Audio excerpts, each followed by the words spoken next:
コウタです。今日は私一人語りでいきたいと思います。それでは行きましょう。 Let's get started。 世界樹チャンネル。今回は我々夫婦が実際にタイのチェンマイ、こちらに4ヶ月住みました。そこで住んだ実際に感じたこと、本音をぶっちゃけていきたいと思います。でまず結論なんですけど、住みやすいか住みにくいかでいうとめちゃくちゃ住みやすいです。すごいおすすめをいたします。ただ注意点もたくさんあるので、今日はその辺のねお話もしていきたいと思います。まずこれ大事なことなんですが、親日国だっていうことなんです。もうめっちゃ親日国です。もう人々が日本というだけで、結構好印象を持ってくれたり、実はチェンマイの街中にも日本語がたくさん溢れています。でさらに買い物なんかも実は非常に便利です。でスーパーもたくさんありますし、もうショッピングモール、結構大きめのショッピングモールももう日本より多いんじゃないかというぐらいたくさんあります。で果物や野菜なんかの買い物は市場に行くと非常に安くて鮮度も良くて、これがおすすめです。で住み方なんですけど、外国人なのでビザを考えたりするんですが、ビザなしでまず60日間住むことができます。滞在できます。でそれでももうちょっと伸ばしたいよっていう方は、おすすめは教育ビザ ET ビザというのがあるんですけども、これで留学をするという形にして滞在するということが1年間できます。でこれは例えば英語の学校もありますし、タイ語の学校もあります。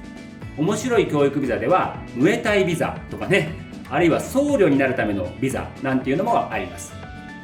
これは1年間で、非常に安い価格で住めるということで、非常に便利です。さらに、もっと住みたいよっていうんであれば更新が可能になっています。でこれでやってみてすごい好きになったら、もうタイランドプリビレッジというビザがあるんですね。でこのビザを使うと5年間住みます。ただこれを使うには非常に高額でして、昔もっと安かったんですけど、今は65万バーツということで約300万円払わないと5年間の滞在ビザが得られません。でも本当に大好きだって言ったら、これも一つの選択肢かなと。あとは、引退ビザですね。50歳以上の方には引退後のビザがありますので、リタイアメントビザがありますので、これも検討されたらいいかなと思います。まずは初めにビザなしで62時間住んでみるか、もっと住みたい場合は1年間教育ビザでというのが非常におすすめかなというふうに思います。で人口なんですけども、チェンマイには人口20万人の方々が住んでいます。日本人は3000人です。ですから20万人いますので、結構先ほど言った通りショッピングモールもありますし、スーパーもたくさんあるという便利な都市になっています。でバンコクの6万人日本人住んでるんですけど、それに比べると少ないですが3000人いるので、割と和食の店なんかもたくさんあります。でこれもちょっと注意点なんですが、日本人結構日本人会みたいのがあったりするんですけど、割と滞在年数マウントみたいのがあるんで、ちょっとこれは注意が必要かなと。俺は10年選手の人も多いみたいですけど、10年住んでるんだ、20年住んでるんだみたいな形で、ちょっとね上からものを言うみたいな方々がいるようなので、注意が必要かなというふうに思います。で英語についてなんですけど、英語はホテルとか外国人が多い飲食店とかっていうのは大体通じます。ただほとんどローカルの市場だったりスーパーだったり飲食店だったりっていうのは通じないところも結構あります。その場合は Google 翻訳なんかをね使ったりもします。ただ、大体のレストランは結構英語メニューも用意していたりするので、あんまり言葉で苦労することはそこまでないかなというふうに思います。ただですね、皆さんにシェアしたいのは4つの言葉覚えましょうと。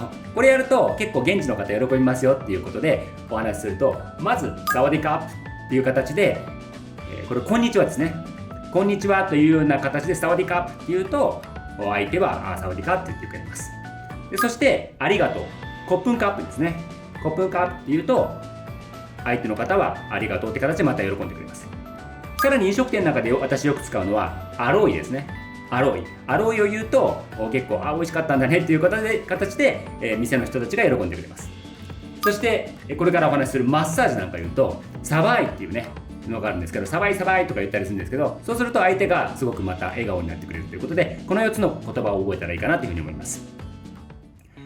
で物価なんですけど、正直ですね、近年非常にインフレが進んでおります。日本よりもインフレの速度は速いと言っても過言ではないです。で、さらに日本人にとっての打撃なのは円安ですよね。かつて 3. 点何円だったこの1バーツあたり 3. 点何円だったんですけど、それが今や 4.5 円です。ですからもう非常に高くなってきているということがあります。で、かつては1人月10万あれば暮らせるという形で言われていましたが、今暮らせないことはないですけど、ちょっと厳しくなっているというのが現実です。住居費を共同にして2人で20万あればまず豊かな無理のない生活ができるかなというふうに思います。で、物価上昇しているとはいえ、まだまだチェンマイ、バンコクに比べても安いものがたくさんあります。食事は例えば40バーツぐらいからあります。もっと安いのもありますけど、だいたいある程度満足できるものとしたら40バーツぐらいからある。これはだいたい180円ぐらいです。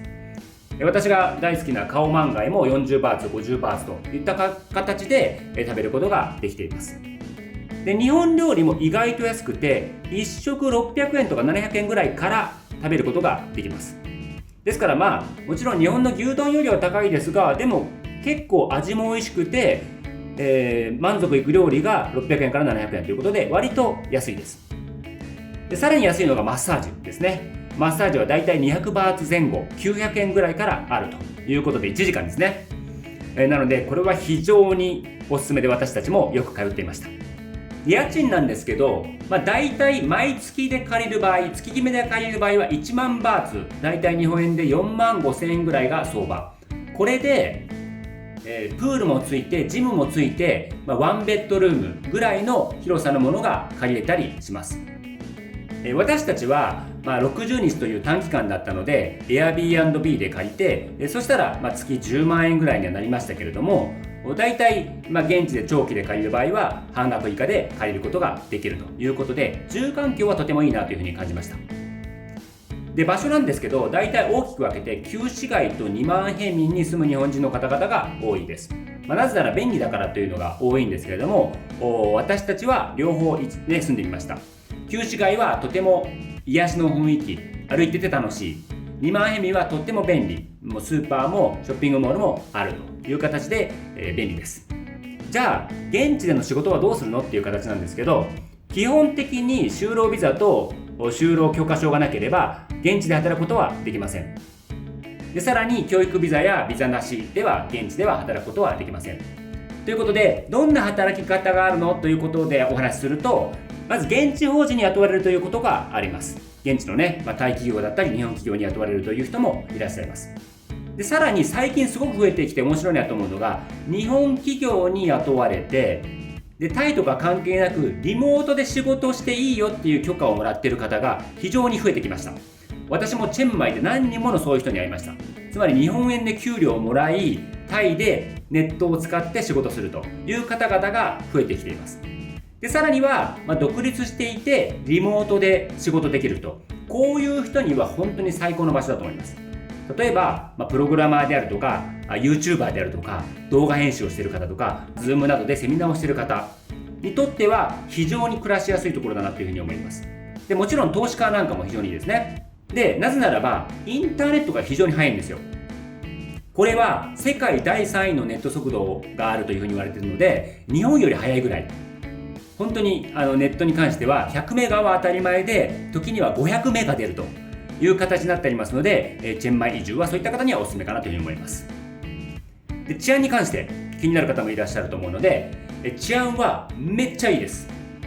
めっちゃいいと言っても、じゃあ日本の本当にいいところと比べてどうなるかっていうと、そこはわからないですが、一人で女性がね、夜中街中を歩いていてもそんなに妻の場合危険を感じたことはないです。で、もちろん外国ですから最低限の注意は必要です。置き引きだったりとかスリとか、そういったものはちょくちょくあるみたいですが、暴力事件みたいのはめったにないというのが現実です。もちろんゼロではないですけどね、最低限の注意は必要です。それより注意しなきゃいけないことがあります。それは交通事故です。結構ね、渡るところ、横断歩道がないところを渡らざるを得ないことが多いですし、車もね結構ビュンビュン走ったりするので、気をつけなきゃいけないなっていうところです。そしてインフラに関しては、日本に比べたら道路とかっていうのはボコボコなところもあります。めちゃくちゃ苦労するわけではないですが、ちょっとその辺も注意が必要かなと思ったりします。でさらに水道なんですが、基本水道水は飲めません。普通に手洗ったりとかトイレ行ったりするには問題ない、シャワー浴びたりするのは問題ないですが、飲むことはできないというふうに考えてください。だからペットボトルで買うか、私なんかはよく5バーツ払ったら6リットルを給水できるという給水ポイントが街中にいくつもあったりするんで、そういったところを利用したりしていました。無料でお茶が出てきました。しかもこの氷の形がそうやな、タイ特徴的。そうこの穴状のストローみたいな形のものがちゃんと業者が作った氷なんで、そうこのだから安心して飲める。そうそう、家で作った氷ではありませんよということで。そうやな。で我々にとって良いのがタクシー、移動が非常に安いです。主にグラブタクシーというのを使ったんですが、だいたい1回あたり初乗り250円ぐらいからあります。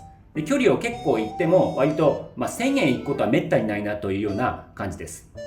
でさらに安いのがバイクタクシーですね。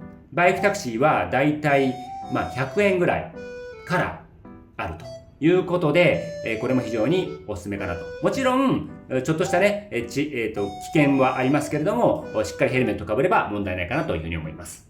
でトイレには紙がない、トイレットペーパーがない場合が結構あります。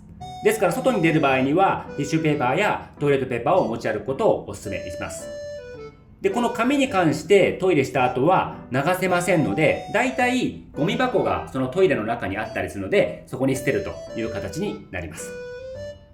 で気候なんですけど、気候は結構季節によって分かれています。3月から5月の初期、6月から10月の雨季、そして11月から2月の寒気というふうに分かれています。それぞれに特徴があります。初期はとにかく暑いです。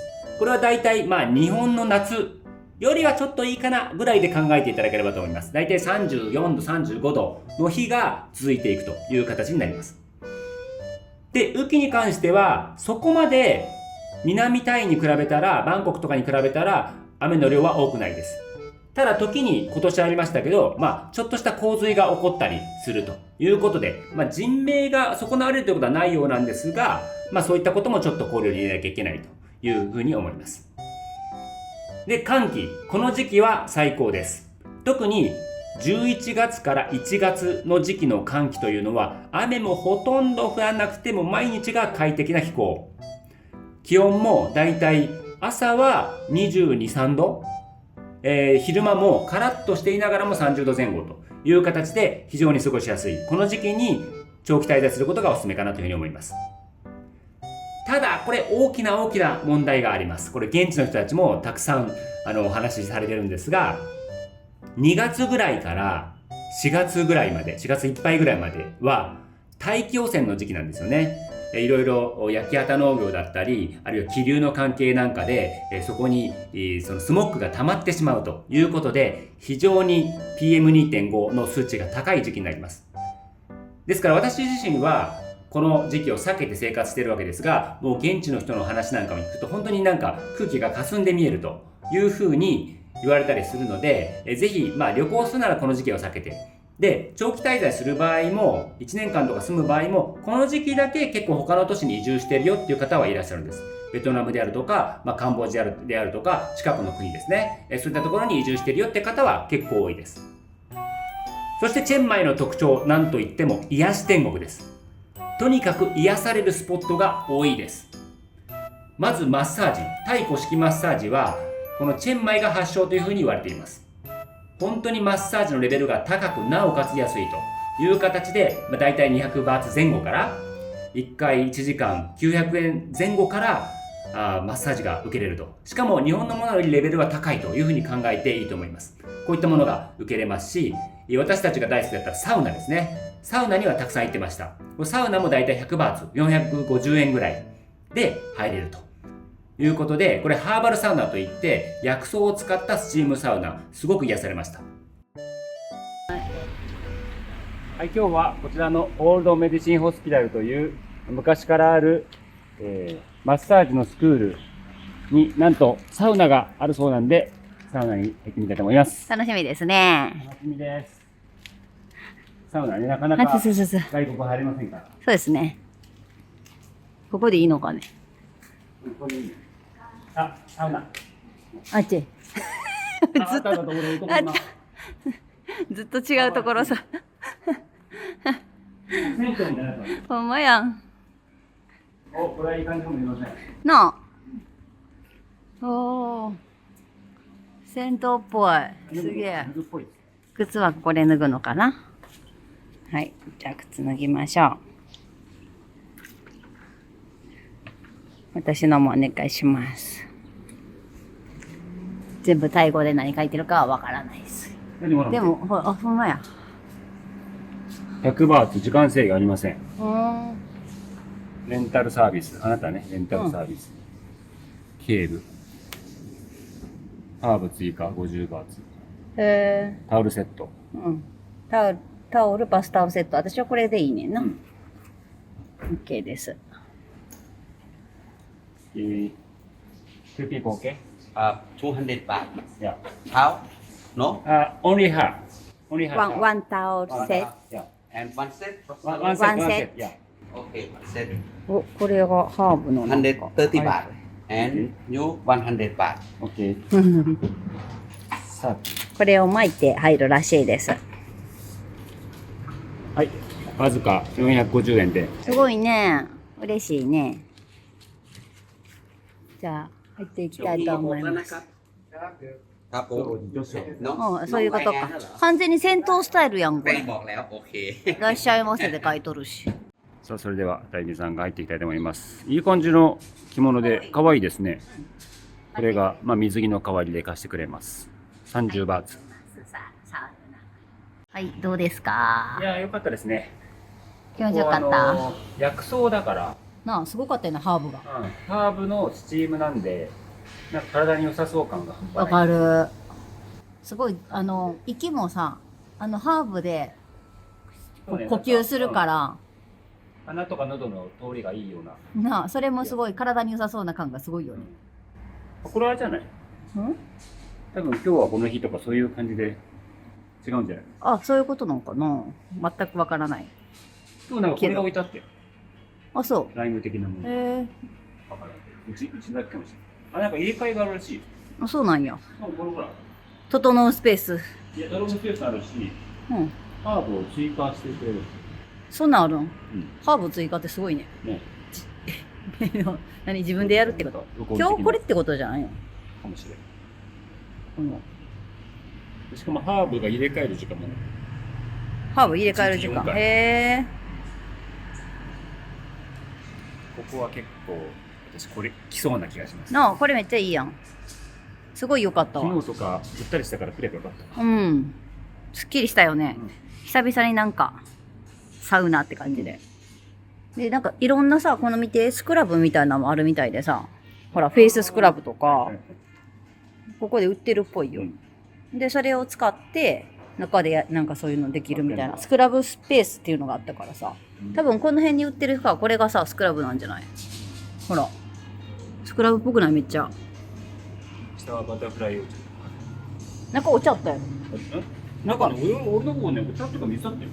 私、お茶やったで。あ、そう。で、氷も置いてあったで。ここに置いてあった。氷とお茶やで、あれ。あれ、水じゃないねん。実は。よかったですねよか。ったです。また、近日中に行きたいと思います。なあ、これはハマりそうですね。はい、サウナ行ってきました。いかがでしたか？気持ちよかった。気持ちよかったな。なんかツルツルなった気がすうる。ん、ハーバルで、蒸気で、スチームで、なあ、すごい、もう、真っ白やから。真っ白。サウナのもう中。何も見えへんみたいな。部屋の中誰がいるのかよくわかんない。そう人おるんかなってそーっと入りなあ、がら。いたいたみたいそうそな。ういた？女子いた？いたいあ、そたう。。もう5人、4人か5あそんなにいた？人ぐらい俺ら2人ぐらい。入って、うん。で、みんなで、はーみたいな感じで、で、結構温度も、なんか、高めっていうか、まあ、高めだね。うん俺、スチー芯まで温まっムたもん。苦手というか、ちょっと低すぎるなっていうのがあるんだけど、ここは多分、7、80度あったんじゃないかな。なかなかのいいスチームで、で、全身汗かいて、その後水、うんシャワーでねシ。ャワーして、また入ってみたいな。で、女子はなんか何かわいいね。そう。布巻いたやつで、ワンピみたいなのを貸してくれるから、それで入って。はい。っていう感じですごい気持ちよかよかったったです。です。最高でした。で、ちょっとね、バイクとか車で、30分から1時間ぐらい行くと、温泉地がたくさん15カ所ぐらいあります。ですから、いろんな温泉行ってみるのも本当にいい体験だなというふうに思うので、ぜひ温泉も行っていただければと思います。で、さらに癒し天国という意味では、お寺巡りなんかもおすすめです。チェンマイは古い、古都なんですね。京都みたいなところです。なので、たくさんお寺があります。1400年代とか1300年代とかに作られたお寺がたくさんあるので、そういったところに行くと結構癒しの空気感じられるかなというふうに思います。で、さらにもうちょっと自然と触れ合いたいという方は、周りにトレッキングする場所がたくさんあります。チェンマイは盆地であり、山に囲まれています。ですから、そういったツアーに参加するのもいいですし、友人たち同士で一緒に行くのもいいかなというふうに思います。で、さらに癒し要素、これ好きな方はですけども、猫がたくさんいます。で、野良猫もたくさんいますし、飼われてる猫もたくさんいるので、そこでね、人懐っこい猫もたくさんいて、触ることもできるので、猫好きにはたまらないということで、妻のタイミさんは本当にもう感動していました。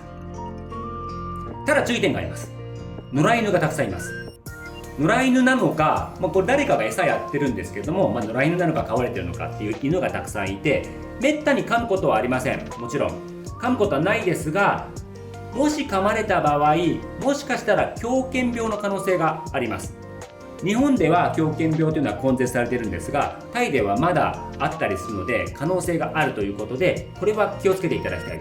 で、もし噛まれたら、その犬が狂犬病があるかないかにかかわらず、もう病院に行ってくださいという感じですね。で、じゃあ結論を言いますと。結論を言うと、とにかくとても住みやすいということです。これは本当におすすめ。特に我々のような、あるいは投資家さんだったり、プログラマーだったり、コンサルタントだったりというような形でリモートで仕事できる人にはもう最高の環境だなというふうに思います。とにかく物価も安い、気候もいい時はすごくいい、癒し天国である。で、そこの空港もありますから、すぐいろんな都市に飛んでいけるということでおすすめだなと思いますので、ぜひチェンマイ移住1回ね、お試しで60日とか、あるいは教育ビザ取って1年間とかやってみていただければなというふうに思います。それでは本日もね、もしよかったなと思ったらコメントだとか高評価とかいうのをお願いいたします。それではまた世界中でお会いしましょう。動画をご視聴いただきありがとうございました。高評価、コメント、チャンネル登録をお願いいたします。では次の動画でお会いしましょう。See you around the world!